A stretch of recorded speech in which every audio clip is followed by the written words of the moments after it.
ባለፉት የዲጂታል ኢትዮጵያ 2025 እቅድ ትግበራ ወቅት በርካታ ስኬቶች ተመዝግበዋል። የዲጂታል ክፍያ ስርዓትን መዘርጋት፣ የዲጂታል አገልግሎት ማስፋትና የብሔራዊ መታወቂያን ጨምሮ በዲጂታል ዘርፉ በርከት ያሉ ስኬቶች ተመዝግበዋል። በዚህም ስትራቴጂው ሲቀረጽ ማሳካት የሚገባቸው እቅዶች አሁን ላይ ሙሉ ለሙሉ በሚባል ደረጃ ተሳክተዋል። በዲጂታል ፔመንት የሚዘዋወሩ አጠቃላይ ገንዘብ በወረቀት ከሚደረግ ትራንዛክሽን ለመጀመሪያ ጊዜ የበለጠበት ሁኔታ ተፈጥሯል። እንግዲህ የዲጂታል ኢኮኖሚ ውጤት ስንለካ አንዱ ይሄ ነው። ፔፐርለስ የሆነ ሶሳይቲ መፍጠር፣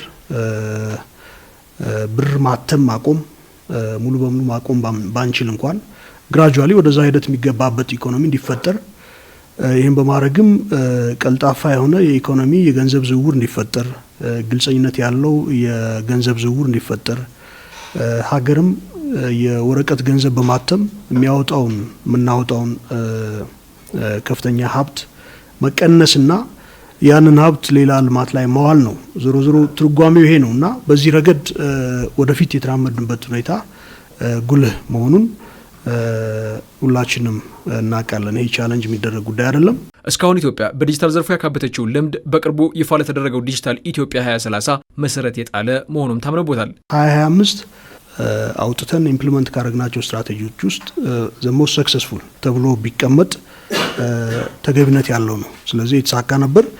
እሱ ላይ ቆመን ነው 2030 የዲጂታል 2030ን ኢኒሼት ስናደርግ 2025 ላይ የተገኙ ውጤቶችን በሂደቱ ላይም የተማርናቸው ሌሰንስ እነሱን ይዘን ነው። በስታርታፕ ዘርፍም ቢሆን የዲጂታል 2025 እቅድ ትግበራ ከፍተኛ ውጤት የታየበት ሲሆን ከ40 ሺህ የሚበልጡ የስራ ዕድሎች በዘርፉ ተፈጥረዋል። ባለፉት ጥቂት ዓመታት 2018 በፈረንጆች ከዛ በኋላ የነበሩን ስታርታፖች ስንመለከት ዲጂታል ስትራቴጂው ሲጀምር 6 በዘርፉ ላይ ያሉ ነበሩ። 148 የስራ ዕድሎች ባደረግነው ጥናት መሰረት 40322 የስራ ዕድሎች ይሄኛውም ውጤታማ የሆነ ጥራት ያለው ስራ ዕድል በ2024 መጨረሻ በዘርፉ ተፈጥሯል።